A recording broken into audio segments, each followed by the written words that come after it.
नमस्कार साथियों, मैं doctor Manoj Ahuja Ahuja news channel में आपका हार्दिक अभिनंदन करता हूं। आहूजा न्यूज बुलेटिन देखने से पहले हम आपको बता दें, हमारा न्यूज चैनल कोई प्रोफेशनल चैनल नहीं है। कानून की विशेष जानकारियां दिखाना, मौजूदा विधानसभा से संबंधित महत्वपूर्ण खबरें दिखाना और हमसे जो लोग जुड़े हुए हैं, हमारे सब्सक्राइबर्स, हमारे मित्र, हमारे शुभचिंतक, उनसे जुड़ी हुई महत्वपूर्ण खबरें दिखाना हमारे आहूजा न्यूज चैनल की पहली प्राथमिकता में शामिल है। आप भी हमारे आहूजा न्यूज चैनल के सदस्य बने। अगर आपने हमारे चैनल को सब्सक्राइब नहीं किया है तो सब्सक्राइब करें। तो आइए देखते हैं आज की विशेष खबरें आहूजा न्यूज चैनल बुलेटिन। हाल ही में सुप्रीम कोर्ट ने कहा कि आरोपी द्वारा केवल अग्रिम जमानत याचिका दाखिल करने को अदालत के समक्ष उसकी उपस्थिति नहीं माना जा सकता, जिसने सीआरपीसी की धारा 82/83 के तहत कार्यवाही शुरू की थी। आरोपी के खिलाफ हम गुजरात उच्च न्यायालय द्वारा अपनाए गए दृष्टिकोण से पूरी तरह सहमत हैं कि एक वकील के माध्यम से अग्रिम जमानत दाखिल करना उस व्यक्ति द्वारा अदालत के समक्ष उपस्थिति के रूप में नहीं माना जाएगा जिसके खिलाफ ऐसी कार्यवाही जब आरोपी घोषित किया गया हो, अपराधी जैसा कि ऊपर बताया गया है, स्थापित किया गया है। जस्टिस सीटी रविकुमार और संजय कुमार की बेंच ने कहा, उपरोक्त टिप्पणी उच्च न्यायालय द्वारा अग्रिम जमानत देने से इनकार करने के खिलाफ आरोपी द्वारा दायर एक आपराधिक अपील पर फैसला करते समय आए। समन आदेशों, जमानती और गैर जमानती वार्टों का पालन न करने के बाद ट्रायल कोर्ट ने अंततः सीआरपीसी की धारा 82/83 के तहत एक उद्घोषणा जारी की। आरोपी को भगोड़ा घोषित करते हुए अदालत के समक्ष उपस्थित होने का निर्देश दिया। उद्घोषणा जारी होने से पहले अभियुक्त ने एक अग्रिम जमानत आवेदन प्रस्तुत किया और अदालत से यह कहते हुए उद्घोषणा की कार्यवाही को स्थगित करने का अनुरोध किया कि अभियुक्त द्वारा अग्रिम जमानत आवेदन दाखिल करने को अदालत के समक्ष उसकी उपस्थिति माना जाना चाहिए। हालांकि अदालत ने सीआरपीसी की धारा 82/83 के तहत उद्घोषणा लंबित होने का हवाला देते हुए आरोपी को अग्रिम जमानत देने से इनकार कर दिया। इस प्रकार अभियुक्त का प्राथमिक तर्क ये था कि केवल उद्घोषणा जारी करने से अभियुक्त के अग्रिम जमानत प्राप्त करने के अधिकार को प्रतिबंधित नहीं किया जा सकता है। इस तरह के तर्क को खारिज करते हुए न्यायमूर्ति सीटी रविकुमार द्वारा लिखे गए फैसले में कहा गया कि आरोपी द्वारा अग्रिम जमानत याचिका दायर करने को उद्घोषणा कार्यवाही में अदालत के समक्ष उसकी उपस्थिति नहीं माना जा सकता है, अन्यथा यह ऐसी स्थिति पैदा करेगा जहां हर बार आरोपी धारा 83 सीआरपीसी में अदालत के समक्ष अपनी उपस्थिति से बचने के लिए अग्रिम जमानत आवेदन को प्राथमिकता दें। कार्यवाही इस आशय से सुप्रीम कोर्ट ने सविताबेन गोविंदभाई पटेल और अन्य के गुजरात उच्च न्यायालय के फैसले का समर्थन किया। बनाम गुजरात राज्य, जो इस प्रकार है।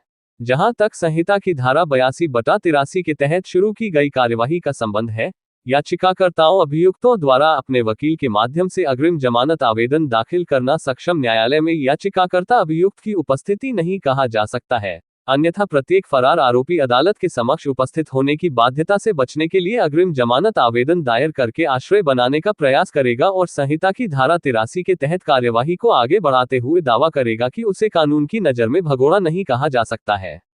यदि धारा 82 और 83 की प्रासंगिक योजना को बारीकी से पढ़ा जाए तो अदालत के समक्ष शारीरिक उपस्थिति सबसे महत्वपूर्ण है, गुजरात उच्च न्यायालय ने कहा।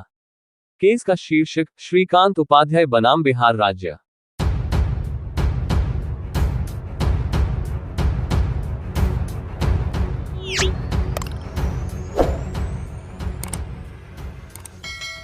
केकड़ी जिले के उपखंड सरवाड़ के हिंगोनिया गांव में ग्रामीण पत्रकार संघ की ओर से शुक्रवार को होली स्नेह मिलन समारोह का आयोजन रखा गया। स्नेह मिलन समारोह में ग्रामीण पत्रकार समिति अजमेर के संभागीय अध्यक्ष वरिष्ठ पत्रकार किशन गोपाल पारीक द्वारा अध्यक्षता की गई।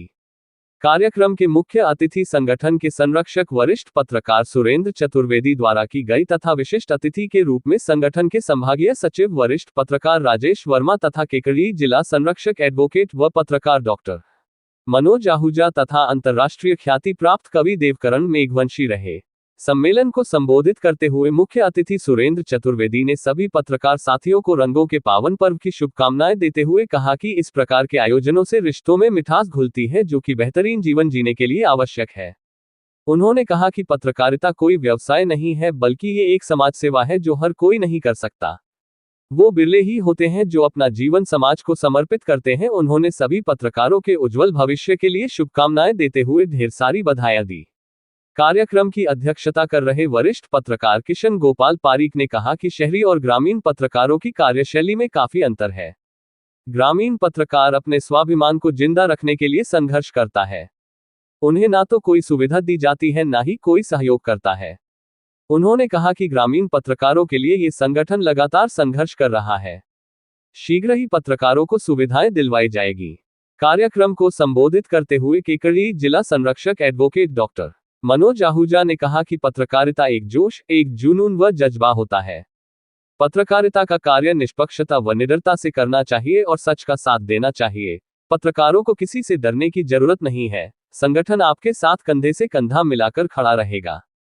कार्यक्रम के विशिष्ट अतिथि अंतर्राष्ट्रीय ख्याति प्राप्त कवि देवकरण मेघवंशी ने होली के पावन पर्व को समर्पित करते हुए अपनी बात कविता के माध्यम से शुरू करते हुए समारोह में स्नेह के फूल बिखेरते हुए अपनी बात को आगे बढ़ाते हुए कहा कि पत्रकार वही होता है जो निडर होकर सच्चाई का साथ देता है, और जो पत्रकार निडर और निष्पक्ष होकर पत्रकारिता करता है, समाज में उसको बहुत सम्मान मिलता है। कार्यक्रम को वरिष्ठ पत्रकार राजेश वर्मा, जिलाध्यक्ष विजय पाराशर, वरिष्ठ पत्रकार पूर्णमल उदय, जीवराज प्रजापति ने भी संबोधित करते हुए सभी को होली की शुभकामनाएं दी। आयोजित समारोह में भिनाई ब्लॉक के अलावा अजमेर, केकड़ी व ब्यावर जिले के अलग अलग इलाकों से पत्रकार यहां पहुंचे। समारोह में मंचासीन अतिथियों का साफा व माला पहनाकर पत्रकार संघ की ओर से स्वागत सम्मान किया गया। समारोह में पहुंचे पत्रकारों को गुलाल व फूलों से होली खिलाई गई।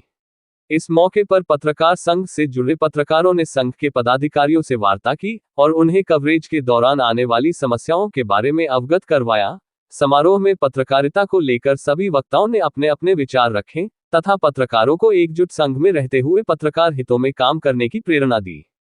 कार्यक्रम की समाप्ति के पश्चात पत्रकार साथियों ने एक जाजम पर बैठकर स्नेहभोज का भी आयोजन किया। एक चुटकी गुलाल रख लेना, एक चुटकी गुलाल रख लेना, गाल गोरे अभी कुंवारे।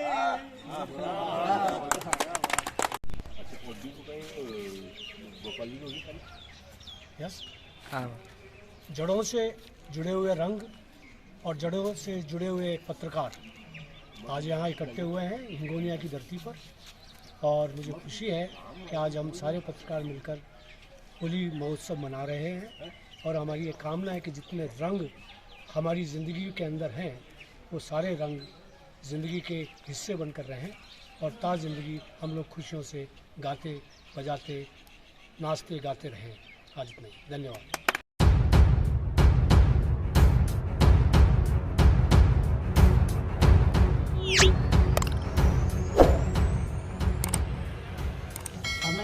आगामी लोकसभा चुनाव को लेकर शुक्रवार को भाजपा द्वारा केकड़ी विधानसभा क्षेत्र के लोकसभा चुनाव कार्यालय का उद्घाटन किया गया। इस मौके पर आयोजित कार्यक्रम में मुख्य अतिथि के रूप में अजमेर लोकसभा क्षेत्र से भाजपा प्रत्याशी भागीरथ चौधरी मौजूद रहे, जबकि विशिष्ट अतिथि के रूप में अजमेर भाजपा देहात अध्यक्ष देवी शंकर भूतड़ा, मसूदा विधायक वीरेंद्र सिंह कानावत उपस्थित थे। कार्यक्रम की अध्यक्षता केकड़ी विधायक की शत्रुघ्न गौतम ने की। इस मौके पर अतिथियों ने फीता काटकर चुनाव कार्यालय का उद्घाटन किया। कार्यक्रम के दौरान भाजपा कार्यकर्ताओं ने भाजपा प्रत्याशी भागीरथ चौधरी का 21 किलो की माला पहनाकर व साफा बंधवाकर स्वागत किया। कार्यक्रम को संबोधित करते हुए भाजपा प्रत्याशी भागीरथ चौधरी ने कहा कि देश के प्रधानमंत्री नरेंद्र मोदी ने आज भारत को परम वैभव पर पहुंचाने का कार्य किया है। पिछले 10 साल के मोदी सरकार के कार्यकाल में अभूतपूर्व विकास कार्य हुए हैं, जिनकी बदौलत भारत विकासशील देशों से विकसित देशों की श्रेणी में खड़ा हो चुका है। उन्होंने कहा कि अजमेर लोकसभा क्षेत्र में भी उनके पिछले कार्यकाल में अभूतपूर्व विकास कार्य करवाए गए हैं। कार्यक्रम को केकड़ी विधायक शत्रुघ्न गौतम ने संबोधित करते हुए कहा कि डबल इंजन की सरकार बनने से राजस्थान का सर्वांगीण विकास होगा। उन्होंने कहा कि धारा 370 राम मंदिर जैसे मुद्दों पर कांग्रेस ने खूब राजनीति की, मगर देश के प्रधानमंत्री नरेंद्र मोदी ने अपने दृढ़ संकल्प को पूरा करते हुए धारा 370 को खत्म किया तथा 500 साल बाद राम मंदिर बनकर तैयार हुआ है। कार्यक्रम को अजमेर देहात जिला अध्यक्ष देवी शंकर भूतड़ा सहित अन्य वक्ताओं ने भी संबोधित किया।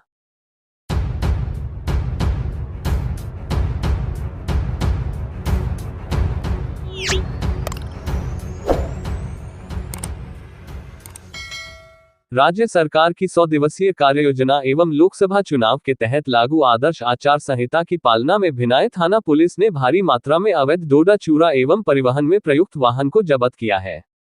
थानाधिकारी ओम प्रकाश ने बताया कि नागोला में मोची मोड़ तिराहे पर नाकाबंदी के दौरान चालक अपनी कार को तेज गति से चलाता हुआ लाया। चालक की गतिविधियां संदिग्ध होने पर पुलिस टीम ने कार को रुकवाया तो कार चालक मौके से भाग छूटा। कार की तलाशी लेने पर कार में काले रंग के 4 प्लास्टिक कट्टों में 76 किलो 300 ग्राम अवैध डोडा चूरा भरा मिला, जिसकी अनुमानित कीमत लगभग 29 लाख रुपए है। टीम ने कार व अवैध डोडा चूरा जब्त कर एनडीपीएस एक्ट की धारा 8/15 के तहत मुकदमा दर्ज कर जांच शुरू कर दी है। साथ ही डोडा तस्कर की तलाश के लिए शुक्रवार दोपहर को विभिन्न स्थानों पर पुलिस टीम द्वारा दबिश दी गई है। जांच सराना थानाधिकारी विजय मीना के जिम्मे की गई है। कार्रवाई करने वाली टीम में भिनाय थानाधिकारी ओम प्रकाश, एएसआई गिरधारी सिंह एवं कांस्टेबल मनमोहन, अरुण व अमरचंद शामिल रहे।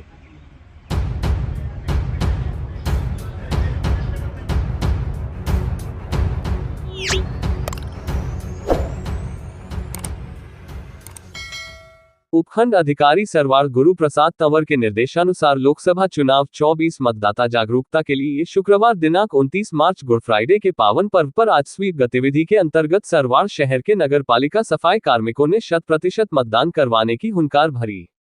इस अवसर पर शहर के बस स्टैंड पर हस्ताक्षर अभियान किया गया। सफाई कार्मिकों ने एक स्वर में कहा कि अब 26 अप्रैल तक प्रतिदिन शहर के हर गली मोहल्ले में VHC विजिल की जानकारी देते हुए पर मतदान गीत की गूंज होगी और हर मतदाता से आग्रह होगा, छोड़ो अपने सारे काम पहले करो मतदान। इस अवसर पर कार्मिकों ने मतदान शपथ ली, रैली निकाली गई और बस स्टैंड पर मतदान आमंत्रण पत्र बांटे गए। कार्यक्रम में सरवार चुनाव शाखा प्रभारी गोपाल धाकड़, स्वीप प्रभारी जयकांत शर्मा, मीडिया प्रभारी बनवारी लाल शर्मा, अमित सिखवाल, सूरज सिखवाल और नगरपालिका के सभी कार्मिक उपलब्ध रहे।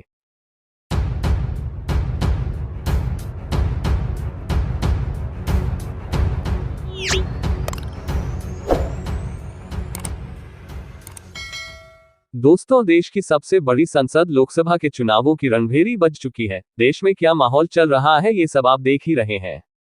लगातार 2 बार मोदी के प्रधानमंत्री बनने के बाद भी तीसरी बार भी उन्हीं के प्रधानमंत्री बनने की दावेदारी की जा रही है और भारतीय जनता पार्टी का संगठन उसी अनुसार लोकसभा चुनाव की तैयारियों में लगा हुआ है। चूंकि राजस्थान में भाजपा की सरकार है तो यहां से 25 ही सीटों पर भाजपा प्रत्याशियों के जीतने की संभावनाएं बताई जा रही है। उसी क्रम में अजमेर लोकसभा सीट से वर्तमान सांसद भागीरथ चौधरी को टिकट दिया गया है और उन्होंने धुआंधार प्रचार भी शुरू कर दिया है। दोस्तों, जहां तक भागीरथ चौधरी की जनरल इमेज की बात करें तो उन्हें सहज व सरल नेता माना जाता है, लेकिन जनता सहज और सरल नेता को बार बार स्वीकार नहीं करती। जनता ये भी देखती है कि इस नेता ने उन्हें क्या दिया और जनता जनार्दन के लिए क्या किया। हालांकि एक सांसद के पास बहुत ज्यादा पावर नहीं होता जो वो सबकी उम्मीदों पर खरा उतर सके, लेकिन सांसद जिसने मोदी के लिए वोट मांगे और मोदी को वोट दिया गया तो फिर वो जनता मोदी के द्वारा किए गए वादों के लिए उसी को पकड़ेगी जिसने उनका वोट लिया है। बात अगर हम सांसद के कार्य की करें तो भागीरथ चौधरी के कार्यकाल में ऐसा कुछ बड़ा काम नहीं हुआ जिसको अजमेर जिले की जनता याद रख सके। रेलवे विभाग में कुछ काम हुआ है, कुछ गाड़ियां रुकने लगी है तो कुछ स्टेशनों को सुधारा गया है, तो ये काम पूरे देश में हुआ है। लेकिन इन कामों से जनता को कुछ ज्यादा संतुष्टि नहीं मिल पाई है, बल्कि जिन रेलवे स्टेशन पर काम नहीं हुआ और ट्रेनों का ठहराव नहीं हुआ वो जरूर नाराज है। मैं बात करता हूं मेरे गांव बांदनवाड़ा की, जहां अभी 3 मार्च को ही सांसद महोदय के फंड से बनने वाले सामुदायिक भवन का उद्घाटन हुआ। उस दिन कार्यकर्ताओं ने स्वागत तो किया ही, लेकिन उससे ज्यादा गुस्सा इस बात पर किया कि 5 साल में सैकड़ों ज्ञापन देने के बावजूद भी वो एक भी ट्रेन नहीं रुकवा पाए। इस स्थिति को भांपते हुए सांसद महोदय ने तुरंत ही माफी मांगते हुए कहा कि मैं आज दिल्ली ही जा रहा हूं और मेरी पहली प्राथमिकता इस गांव में ट्रेन रुकवाने की है, और फिर जल्दी होने की वजह से वो चले गए। कार्यक्रम में मसूदा विधायक वीरेंद्र सिंह कानावत, जिला उपाध्यक्ष सुभाष वर्मा, मंडल अध्यक्ष दाऊराम शर्मा सहित सैकड़ों कार्यकर्ता भी मौजूद रहे। प्राथमिकता तो पता नहीं कहां गई और अब वापस वोट मांगने आएंगे तो क्या जनता वोट देगी? भाजपा के कार्यकर्ता तो वोट देंगे ही, उनकी तो मजबूरी है। मैं बात कर रहा हूं आम जनता की, जो वास्तव में हार और जीत तय करते हैं। क्योंकि भाजपा के कार्यकर्ताओं के होते हुए भी कांग्रेसी विधायक यहां से चुनाव जीते थे, फिर उन्हीं के निर्देश से पंचायत समिति सदस्य भी कांग्रेसी ही निर्वाचित हुए थे। क्योंकि जो लोग इंडिपेंडेंट हैं, जिन्हें नेतागिरी से मतलब नहीं है, जिन्हें नेताओं से कोई काम नहीं, वो नेता की काबिलियत देखते हैं और सरकार किसकी है ये देखते हैं। तो क्या इन स्थितियों में बांदनवाड़ा से भागीरथ चौधरी जीत पाएंगे? और जिले में उन्हें लीड मिलेगी तो किस आधार पर मिलेगी? स्वयं के व्यक्तित्व से, या फिर वहां के जीते हुए विधायक के प्रभाव से, या फिर मोदी लहर से? सोचने वाली बात है मित्रों। वैसे यहाँ मैं एक बात और बता दूं कि अगर इस बार भी मोदी लहर होती तो कांग्रेसियों को रातों रात भाजपा ज्वाइन करवाकर उन्हें प्रत्याशी नहीं बनाया जाता। इसलिए जहां तक मेरा मानना है इस बार मामला टफ है थोड़ा। हाल ही में हुए विधानसभा चुनावों में वो अपनी ही विधानसभा में तीसरे नंबर पर रहे हैं, तो क्या ये पैमाना नहीं होता इस बात का कि आपकी कितनी पैठ है? जब घर में ही आपकी पैठ नहीं है तो बाहर कैसे हो सकती है? और फिर आपने जाति समाज के अलावा किसी और को ओब्लाइज किया हो तो बताओ किसे किया? इन हालातों में मुझे नहीं लगता कि इस बार भागीरथ चौधरी की राह आसान होगी। माना सरकार आपकी है, सरकारी सिस्टम आपका है, लेकिन वो सब मिलकर कितने % समीकरण बना और बिगाड़ सकते हैं? जीत यदि होगी तो कम मार्जिन से होगी, और वो भी तब जब जातिवाद से बाहर आकर दूसरी जाति वालों को भी सम्मान दोगे। मोदी जी के नाम से जनता कितनी बार वोट देगी आपको? फिर आपकी परफॉर्मेंस तो देखेगी ना जनता। राजनीतिक पार्टियां भी तो इसी आधार पर अपना प्रत्याशी निर्धारित करती है कि आपकी परफॉर्मेंस कैसी रही। तारांकन जनता में आपकी वैल्यू क्या है? सिर्फ एक जाति के आधार पर कैसे राजनीति कर सकता है कोई व्यक्ति, वो भी नेशनल पार्टी का? डॉक्टर मनोज आहूजा, एडवोकेट, प्रधान संपादक आहूजा न्यूज चैनल। नाम आते ही है ना, हमसे पहली पर्सनों है कि बड़े जाते मार का ठहरा में बात करें, बाकी बात नहीं, सच्चाई है। वास्तव में ठहरा में होनी चाहिए। और जी एमएलए साहब मैं जारी हूँ और मैं चाह हूँ कि काल को ठहरा कोई बात सही कही। अच्छा जब जब के